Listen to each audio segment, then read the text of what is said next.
urang ningali butir-butir sisiri heran aing mah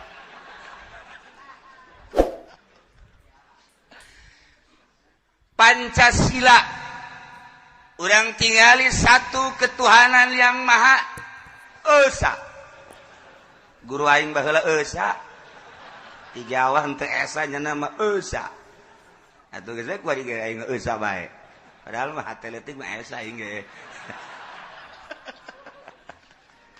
nyana teu daekeun esa ta guru satu ketuhanan yang maha esa urang nyebut murid esa bu esa ya udah titik-titik atuh ka ditu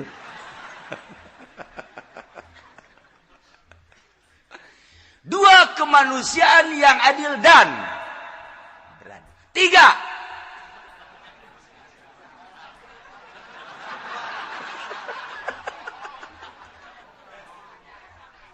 persatuan empat keadilan lima nu talar heran aing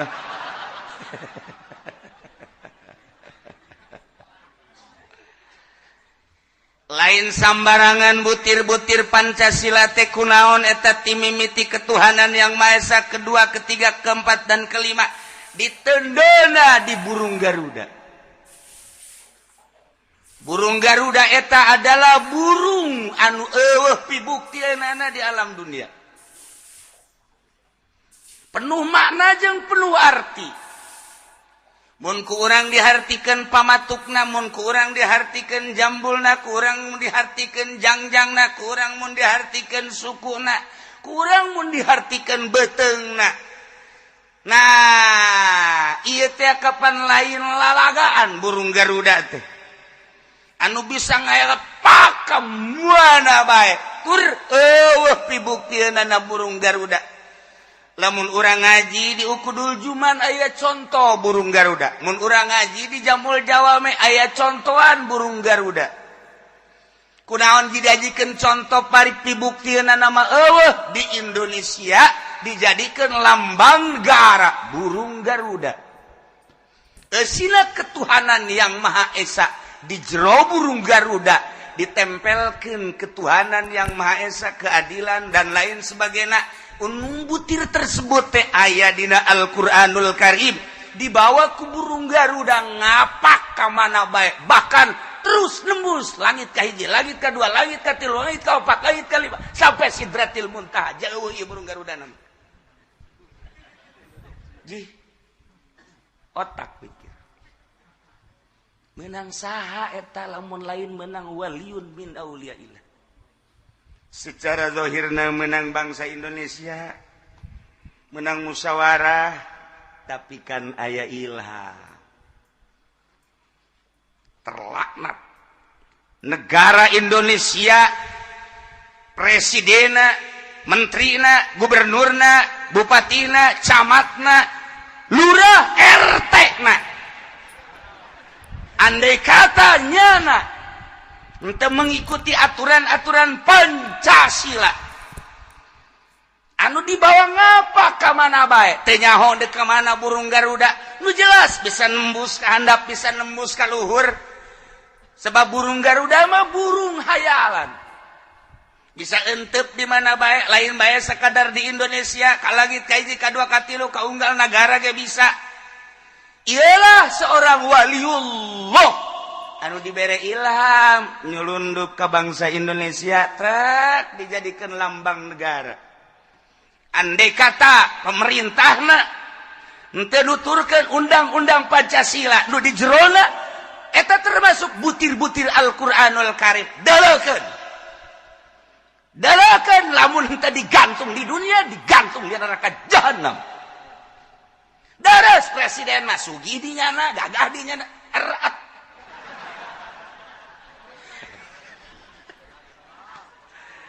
arau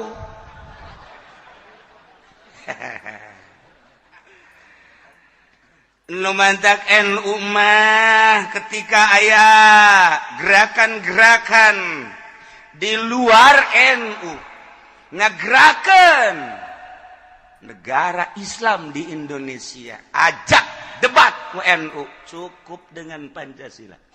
Yang salah bukan undang-undangnya, oknum-oknumnya.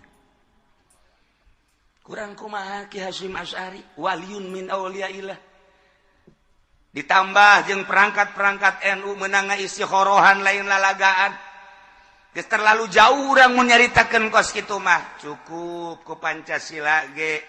Kurang kumaha ketentreman, ketenangan deuk ibadah, deuk ngabangun, deuk kumaha bae ge. Ngeuleuh ka hareup urang. Pek bae lantaran butir-butir di jerona menang nyokot tina Al-Qur'anul Karim. Ketika salah oknumna. Tuh. Ieu burung Garuda aji heula burung Garuda. Moal wakad dijelaskeun nu aslina ku kaula lantaran bupati ge teu ngartieun. Gubernur ge teu ngartieun kula moal pati-pati ngomong kos kitu lamun eueuh sejarah burung Garuda. Mun teu dicaritakeun ku seorang waliullah naon sebabna dijadikeun lambang Indonesia. Kula nyaritakeun bahwa burung Garuda mah sebuah burung anu pinuh ku hayalan. Eueuh pibuktieunnana bisa nembus ka luhur jeung ka handap. Dijadikeun lambang negara di Indonesia. Bahwa Indonesia lain sembarangan. Di samping negara anu maju makmur jeung sajabana horeng aya seorang pemikir nu di luar konstatir manusia sehingga bisa nyieun lambang negara sebuah burung Garuda. Pikir baheula kau bisa jadi burung Garuda berarti lain sembarangan di Indonesia. Dua barangan. Lain sembarangan. Neuleuh ka Purwadaksi.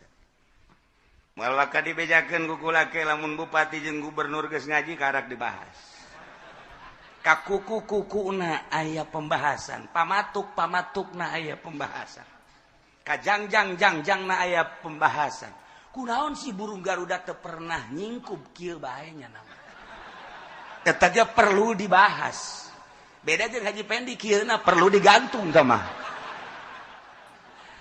Tuh, lain deui burung Garuda ka sisit-sisitna, hitung sisitna, dihitung aya sabaraha ka itu. Berarti lain sembarangan yin lambang negara. Nu mantap dijadikeun targetna ku Yahudi jeung ku Nasrani Panderi, lain sembarangan. Kula geus caritakeun deuleu target bakalna Yaman terjadi. Deuleu target negara-negara Timur Tengah terakhir kakarak Indonesia. Target sarua moncongna geus dikieu-kieukeun kok. Wow. Moncongna geus seperti kieu bae. Tuh, tinggal mencet doang. Tuh. Ka Cikupa geus aya tinggal mencet. Tet, bus. Acur Cikupa. Bojong, tet, bus. Sepatan, tet, bus. Nun teu dimoncongan cuman Cilongo. Aman. Lamun karumpul para pejabat kukula dek dibahas tentang burung Garuda. Butir-butir nama merenanan geus. Eta mah geus dibahas ketuhanan dan lain sebagainya. Eta mah geus aya P4. Ieu burung Garuda na dikerekeb sia bupati. Dipacok sia gubernur. Dileg-leg sia presiden. RT mah tambah ku dikoek ku yeuna doang ye. Kuku-kukuna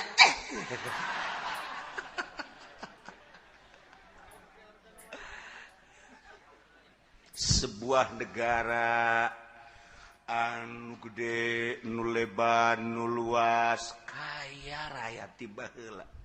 Terketahui tongkat jadi tanaman. Masya Allah.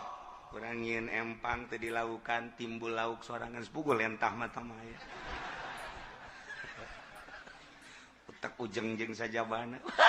Indonesia Masya Allah. Nancepkeun dangder segede kieu doang cet. Beti 3 bulan ditarik ambalaya. Oh, gua gede kieu.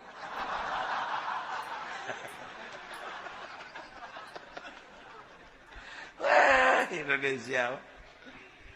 Geus puguh nu kurang dipelak timimiti bangsa dangder segala hui segala macem-macem lamun urang deuleu Karawak Kidang kesempatan bangsa Kucai, bangsa Bayem dan lain sebagainya. Oh, di tanah salos dipelakan, panen, jual, sebodoh. Gitulah Indonesia kesuburanana. Urang ningali ka Bogor, ya Allah ya Rabbi. Urang ningali di Bogor geus puguh rambutan, geus puguh duku, geus puguh kitu manggis. Kadu luar biasa. Kapade gelang ka ditu. Ya Allah, nu mantak ngaran lemurna ge kadu engkek, kadu peucang, kadu malulu ka ditu. Loba jasa. Eta perkaduan malulu dan tetep nu ngora nama di Garut. Teu kolot-kolot teu mah kadu ngora. Teu kolot-kolot teu mah. Indonesia geus puguh jara radius sagala rupana. Kuari mah kacangkang-cangkangna cangkang manggis dikemas jadi obat, cangkang kadu dikemas jadi obat cangkang. Gitu. Termasuk nusuk orang pakai rujak tumbuk teh naon kadang-kadangna? Cangkudu anu raragagan teu puguh kuari mah diaralaan ka kembang-kembang nu aya di kuburan, dicokotan, dijual. Kujana diinum pake teh ngahijinya na jeung arwah-arwah. Indonesia. Kuari timbul batu-batu. Weh, baheula mah hanya Kalimantan doang boga kucubung. Kemudian Maja, Kalimaja doang. Kemudian Garut, boga batu Garut doang. Kemudian orang ke NTB, boga mutiara NTB. Hanya eta bae dipasarkeun geus utek-utekan kuari teu kira-kira urang ngadenge aya giok 3 kilo panjangna. Beuh budak kasih giok. Beuh. Lain lalagaan nama geus puguh giok, Aceh geus puguh giok, itu Padang dan lain-lain sebagainya. Ngadadak di Kalimaya ge batu bangkong jadi Kalimaya.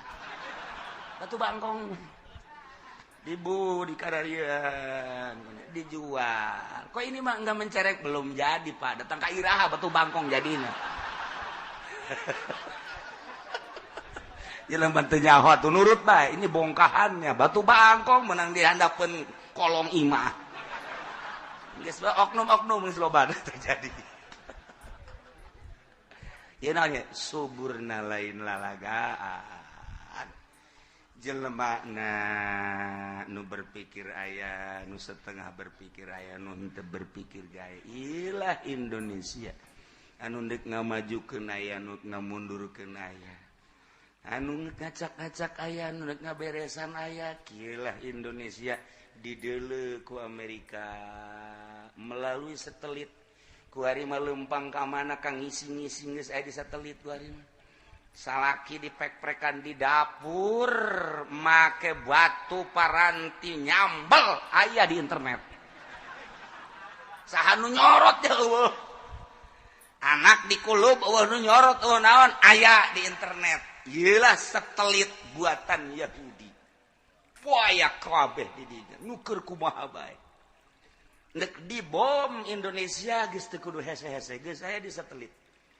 Urang tingali bae dia GPS teh. Pencet tek Cikupa. Pencet Pondok tek Imah Jepandi. Oh aya. Nah geus bom, dibom. Dur geus bisa. Geus babarinya hasak bari mah. Ya Allah, ya Rabbi, jawaban canggih. Ingin melebihi kecepatan Mi'raj Kangjeng Nabi moal bisa. Oke, dibahas Isra Mi'raj. Ieu mah keur carita tentang sebuah negara. Nu di jerona setelah orang merdeka tahun 45 oleh Bung Karno. Anu Bung Karno ulah dideuleu sosok zohirna, mun urang neuleu sosok zohirna hungkul sakitu, nu kuari anakna hanya neuleu sosok zohirna hungkul saha bae ge. Henteu si Mbak Mega, henteu si kitu Guru Guntur dan lain, hanya melihat sosok zohirna, teu pernah melihat sosok batin. Anu dideuleu keris jeung batuna doang. dele batinna bager bergaul jeung saha Bung Karno waktu leutik, waktu gede, waktu keur pemuda. Cianjur Kiai saha nu diwauhan ku Bung Karno di Sukabumi, di Jakarta, di Tangerang, Serang, Pandeglang, khususnya Jawa Barat, kemudian Jawa Tengah, Jawa Timur, melangkah terus keluar. Di Padang saha babaturan Bung Karno jeung patilasan Bung Karno aya di Padang. Di Kalimantan saha babaturan Kiaina aya patilasanana. Sakitu waktu anu singkat Bung Karno selalu ninggalkeun patilasan-patilasan. Boro-boro di Tangerang, di Karawang aya patilasan Bung Karno, lain jelema sembarang. Urang lamun zarah ka ditu. Tuh kan nok naik parahu teh ka mana? Panjalu patilasan Bung Karno aya di Karawang patilasan Bung Karno aya, di Tangerang rekan-rekan Bung Karno ambalaya, di Bandung patilasan Bung Karno aya, Jawa Tengah, Jawa Timur di Gunung Luhur aya patilasan Bung Karno. Dengan waktu anu singkat, janganana umurna pendek, ketika nyana bergerak jadi proklamator kan ngawara keneh, kok loba patilasanana percis kos urang. Pengkolan itu urut aing, pengkolan itu urut aing, pengkolan itu urut aing, ambalaya anak aing kabeh. Aing paeh ieu lain ninggalkeun harta hutang ambalaya, bayar ku si anak. Cak anakna tek modar gitu tah Abah. Patilasanana urang kos kitu balung.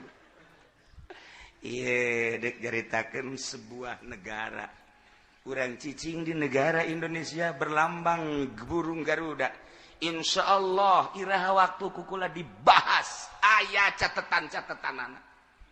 Lain sembarangan wali Allah nendin lambang ketika berteng-teng teu akur jeung butir-butir Pancasila. Awas ya gubernur, awas ya bupati, awas ya raja. Hei, lantaran burung Garuda burung nu teu pernah paeh. Pancen luhur amat betul sia ngajina bungan handap-handap teuing. Garuda menjadi lalagaan atau apa? Lamun geus kaenclakan ku burung Garuda, negara mana bae bakal tunduk. Yelah burung Garuda.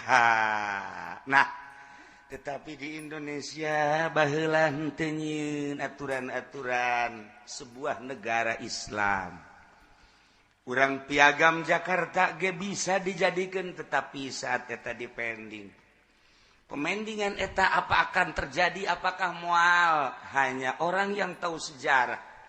Nu kuari malurah geus teu nyaho camat teu nyaho hanya ngan sakadar piagam tidak dijadikeun karena ieu ayana karena eta. Tanyakeun kanu jago tentang Indonesia, akan terjadi apa tidak piagam Jakarta. Tunggu tanggal main. Nu kolot mah kaburu modal.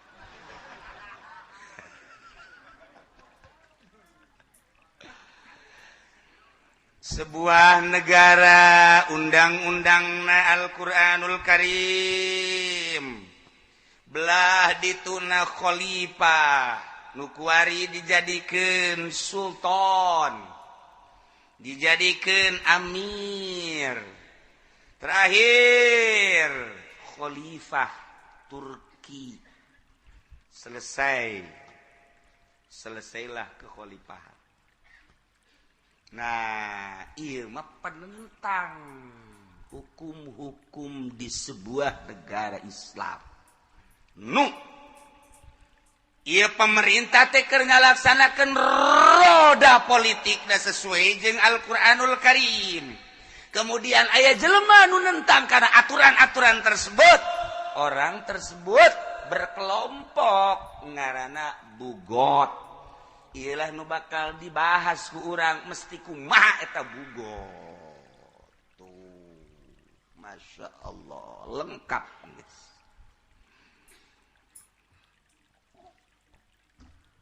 Lamun ucapan Imam Syafi'i, cek Imam Syafi'i, akhadtu sirata fi qitalil musyrikin minan nabiy sallallahu alaihi wasallam wa fi qitalil murtadin min Abi Bakr radhiyallahu ta'ala anhu wa fi qitalil bughat min Ali radhiyallahu ta'ala anhu. Kaula mengambil sejarah dalam satu peperangan baheula.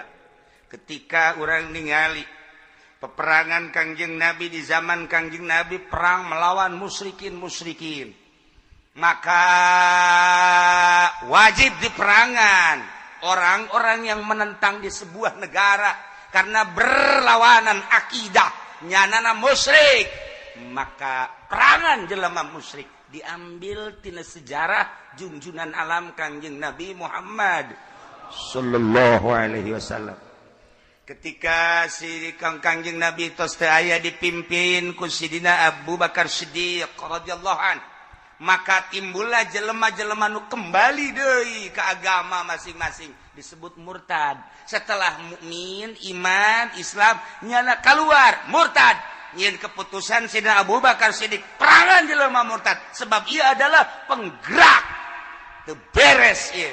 Maka kula ningali merangan murtad nyokotlah aturan Abu Bakar Siddiq. Ketika aya nu nentang karena aturan-aturan negara di zaman Sidina Ali tentang nu nentang eta teh bodoh perangan ditingali tina keputusan Sidina Ali. Ieu adalah merangan bugot. Sampai ka dieu ge da ijtihad mah teu ditutup untuk kelangsungan sebuah negara. Asal ulah keluar bae ti aturan-aturan Al-Qur'anul Karim. Nu mantak usul fikih mah lain sebatas jang sakieu. Andai kata aya kebutuhan ambil kaidah-kaidah usul fikih Jamul Jawame untuk berijtihad. Andai kata mampu can ditutup lawang ijtihad teh. Andai kata mampu untuk menarik kemaslahatan, nyingkirkeun kemadharatan. Silakan bae. Asal lu jitu bae. Ketika eueuh jelema nu mampu seakan-akan ditutuplah fikih, seakan-akan. Nah, lamun kuari ku urang terus untuk kemaslahatan bangsa jeung sebuah negara, terus bae mesti kumaha aturan ana silahkan dibuat. Iyalah sebuah negara anu rujukanana Al-Qur'anul Karim. Terlalu luhur urang nyokot nyaritakeun Al-Qur'an, rujukanana hadis Kangjeng Nabi. Terlalu luhur ngadenge hadis Kangjeng Nabi, makelah ijma jeung kias. Sarua ijma jeung kias berarti make ucapan Kangjeng. Make ucapan Kangjeng berarti make Al-Qur'anul Karim. Mantap. Di Indonesia walaupun lain sebuah negara Islam, tetapi aya filter untuk supaya sejajar terus, rapih terus. Naon? MUI.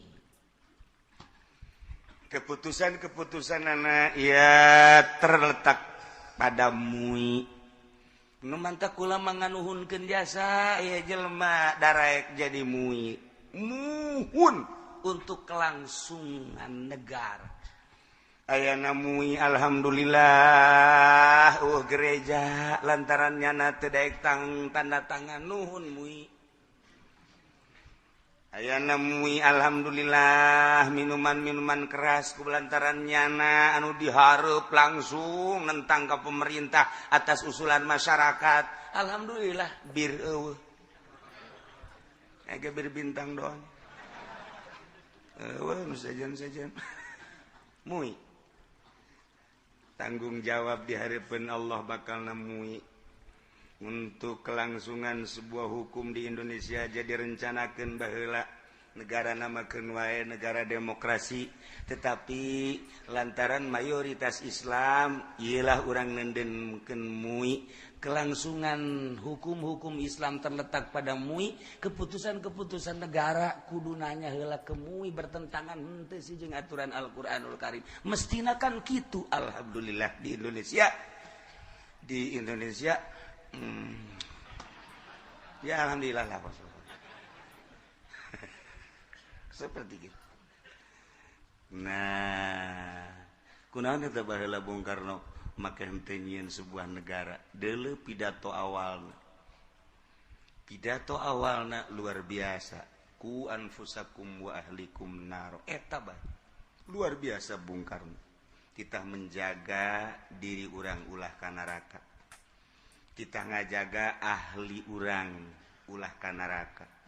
lamun urang nyaritakeun diri urang persiapkeun rapihan. Lamun urang nyaritakeun ahli berarti anak urang, pamajikan urang, mamang, uwa jeung sajaban. Urang nyaritakeun ahli tatangga-tatangga urang. Urang nyaritakeun tatangga anu berdekatan jeung imah urang, tatangga antar desa, tatangga antar kabupaten, tatangga antar provinsi. Urang mau nyaritakeun ahli urang, tatangga antara negara. Urang teh saahli dina Islam nu aya di Malaysia, nu aya di Indonesia, saahli dina la ilaha illallah, nu aya di Amerika, nu aya di Australia, saahli jeung urang dina sarua kalimatun thayyibah la ilaha illallah geus puguh nu aya di Timur Tengah, saahli jeung urang ku anfusakum wa ahlikum naro. Jaga awak urang, jaga ahli urang. Ahli urang berarti nusa kalimatun thayyibah mesti dijaga. Dengan negara demokrasi, maka ahli urang bisa terjaga nu aya di luar negeri. Ketika urang terus cek Bung Karno maksakeun urang teh make aturan jeung negara Islam di urang. Ketika aya musuh di dia bunuh. Ahli urang nu aya di negara batur pasti terbunuh. Tidak terjaga engkena. Jadi keluasan pemikiran Bung Karno sarua jeung ngapakna burung Garuda. Dideuleu ku burung Garuda cik ahli aing anu aya ketuhanan yang Maha Esa nu aya di Amerika, nu aya di Australia, nu aya di Eropa, geus puguh nu aya di Timur Tengah. Dideuleuna hanya burung Garuda, tapi jasad burung Garuda aya ruhan. Bisa ningali ku anfusakum wa ahlikum nar. Urang lamun ngabahas kos kitu kan pohara jasa. Iraha pernah urang ngabahas kos kitu jajan pernah. Sugan bupati ngabahas kos kitu. Sugan gubernur kalah ka. Kumaha tah? Encan pamatuk burung Garuda. Burung Garuda ngabogaan pamatuk. Pamatukna lain sembarangan pamatuk, ditilai tina pamatukna bahwa burung Garuda eta adalah boga pamatuk anu tajam, anu henteu pernah dimiliki ku burung-burung anu lain. Ketika boga pamatuk anu tajam berarti bisa ngalamangsa teh lain bae make sukuna tetapi bisa make pamatukna. Sebab burung-burung anu ku Gusti Allah dikersakeun pamatukna tajem ngalamangsana melalui pamatuk. Ulah-ulah anu gede model nu sok ngerekep kotok teh burung naon kadang-kadang. Heulang. Atau memang tipe heulang kabeh ieu siam gitu. Burung Garuda lebih tibatan pamatuk baregana. Leuwih tina pamatuk burung-burung anu sejen. Naon eta? Ayana ge dihareup. Lain lalagaan nyana bisa culak cileuk kaluhur jeung kahandap dek matuk mangsa. Ketika teu akur jeung butir-butir nu aya di jero. Ketuhanan yang Maha Esa, kemanusiaan yang adil dan beradab, keadilan sosial dan lain sebagainya. Sing hade. Mun urang neuleus sekedar sakitu-sakitu bae. Tetapi saha nu nyiptakeun? Hanya seorang manusia Indonesia, tapi saha nu mere ilham? Hei, lain lalagaan. Nu mantak di sabara kali di Indonesia jelema anu gagah seakan-akan dek merubah, tetap teu dilawan burung Garuda ngayapak pidatangannya. Ada apa? Siga di burung Garuda. No. Ieu jarita bugot. Saha bugot teh? Besi salah nu nentang-nentang kuari ke pemerintahan kemudian langsung disebut bugot. Urang geus nyaho sebuah negara nu dipimpin ku seorang manusia pemimpinna anu rek ngajalankeun aturan Al-Qur'anul Karim, maka ketika ditentang ialah penentang ngaranna bugot. Ketika lain sebuah negara Islam, wallahu a'lam. Ketika aya nu ngahukum bugot, mangga nyanggakeun sadaya-daya. Sebab seringkali di Indonesia jelema nu nentang teh dibugot-bugotkeun. urang lamun nyaritakeun tentang nuturkeun kana pemerintah deuleu ayat atiullaha wa atiur rasul wa ulil amri. Jadi ditunage atiullaha wa atiur rasul wa ulil amri ketika urang diajak ku pemerintah wajib nurut asal selain daripada maksiat. Ketika maksiat teu wajib nuturkeun. Mun bahasa teu wajib nuturkeun macam-macam ka ditunakeun. Sebab bahasa umum. Tuh.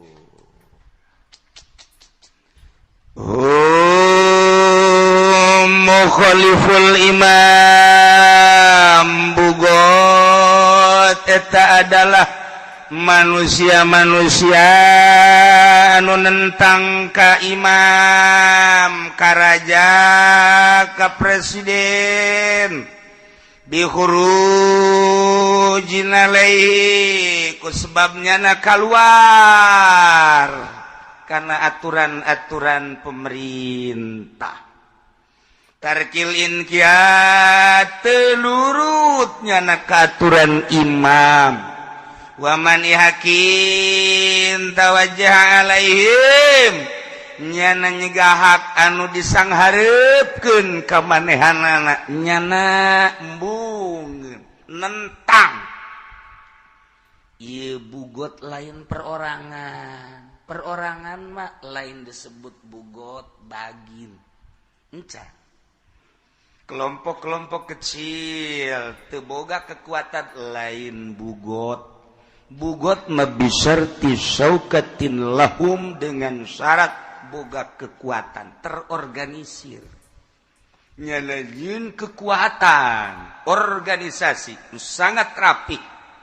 ialah ngaranna bugot penentang terhadap keputusan pemerintah nyanana geus boga aturan sorangan seakan deuk negara di dalam negara bugot ngaranna. Kurang lamun ningali di Indonesia mah alhamdulillah bugot walaupun negara urang lain negara Islam ieu mah heur keur carita kabeh manut ka pamarentah deuk salah deuk bener. Deuk salah deuk bener. Pokona nurut ka pamarentah ge beusi kehilangan. Macam kehilangan teh. NU manut, Muhammadiyah manut, Tarsis manut, HTI ge manut. Kemudian Islam Khuruj manut. Nu kaluar tina aturan-aturan pemerintah. Adapun nyana ngaekspresikeun masalah keinginan dan kehendak masing-masing silahkan. Islam Khuruj nyana nyaritakeun tentang fadilah-fadilah door to door ti masjid ka masjidnya nama nuturkeun sepak tarjang salafus sholihin nu baheula masak di masjid sing ade we urutna besi kotor. Teu salah jajan nama dakwah hayu bae satungtung daek ngadengekeun makanya na tunggunya na di dakwahan bae deuk bener deuk teu nu dakwahna mah. Terus Islam Hurut jauh lah disebutna pejalan kaki ka mana bae. Engke diatur dakwahna seminggu 40 hari mungkin dalam negeri, mungkin luar negeri, dunia atau urusan anak. Ustaz Guru teh urusan dunia. Kemudian HTI Hizbut Tahrir atuh sarua bae. Nya mandek yen khalifah di dunia ieu tanpa khalifah kehilangan tonggak. Kehilangan kekuatan, selama tidak ada khalifah deuk mana muntayang. Ketika diacak-acak baheula ku Yahudi khalifah deuk didirikeun kembali. Dunia urusan anak di berbagai negara HTI geus aya. Itu bertentangan jeung pemerintah tek bae. Nu di Indonesia nya namangan sakadar boga kahayang deuk ngadirikeun khalifah, adapun disetujui deuk disetujui kawin mendeuk nurut baheula aturanna ka pemerintah. Ngan kami boga kahayang deuk nyieun khalifah jadi Indonesia mayoritas Islam. Henteu bertentangan, ieu mah kakarak boga kahayang doang. Adapun sagala rupada nuturkeun ka pemerintah. Nu aya di Malaysia, nu aya di India, nu aya di Pakistan, nu aya di Turki, nu aya di Syria, nu aya di Mekah, nu aya di Australia. Kos kitulah. Nyana kakarak boga kahayang di dunia deuk ngalanjutkeun kekhalifahan. Saha nu deuk bakal dijadikeun khalifahna engke bae setelah solid di berbagai negara. Boga target sekian persen bakal engke ngadirikan seorang khalifah jang rujukan boga kekuatan boga kahayang henteu bertentangan komo Muhammadiyah mah tamah tamu Muhammadiyah mah geus kieu geus pokona namanya geus kieu sumuhun dawuh dek naon deui geus puguh NU komo NU nu kuari mah geus pemerintahis itu bahasa naon aing gitu nyaho geus kos kitu be pokona mah tah eueuh nu nentang alhamdulillah eueuh urang rek nentang kumaha nu mantak baheula ketika kejadian Amir Biki di Tanjung Priuk jan can nentang tama kakarak boga kahayang jeung can gerak selama can gerak jeung can action kapan teu meunang can dijadikeun bugot kok terlalu cepat amat sih Pak Harto oh lantaran boga panglimana baheula LB Murdani geus menyalahi aturan di dieu kurang dibahas bisa dibunuh tempat dibunuh di mana aya ketika geus action ieu mah kakarake boga kahayang besa didengekeun ku sasaha ceramahna mangga boga kahayang teh kos kitu ulah pemerintah rakyat kan pemerintah teh ayana pemerintah teh ieu teh endek ngamartahan rakyat kunaon teh nyambung jeung rakyat kakarak sakitu teh nyambung hanya beberapa masalah hanya di bidang soal keagamaan doang lamun didenge henteu masalah kunaon haji diberondong tanggung jawab Pak Harto jaga di yaumul kiamah pasti Amir Biki hudang jaga mana Harto ayo ti heula lain puluh lain ratus ribu ketika kejadian di Tanjung Priuk ribuan dibawa ke truk diumumkeun hanya beberapa belas dan puluh apa tidak tahu masyarakat naon motifna ieu tanggung jawab di akhirat encan menentang encan naon encan action encan aya organisasina bugot mah geus terorganisir nah lamun kuari Al-Qaeda geus terorganisir ISIS eta hartina Islam kitu santri istri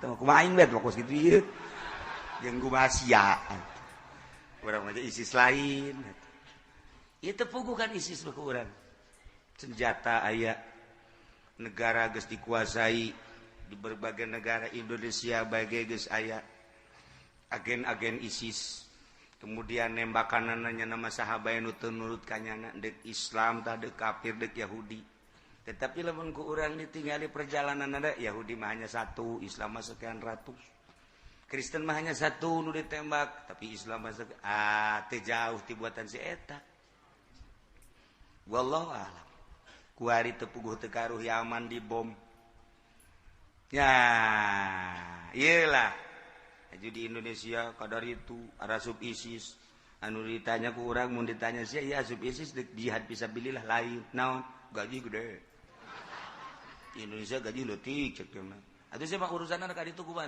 pokona aing mah gaji gede bagus lah balik ka dieu meuli mobil aing hayang meuli mobil aing nyeun imah nyandung oh sia urusanna kos kitu geus lain jihad fisabilillah nu dideuleu adalah urusan-urusan pibeuteung iya keur kacau kuari di dunia masyaallah kumaha tah jeung bangsa Indonesia iya tuh tenang wae urang mah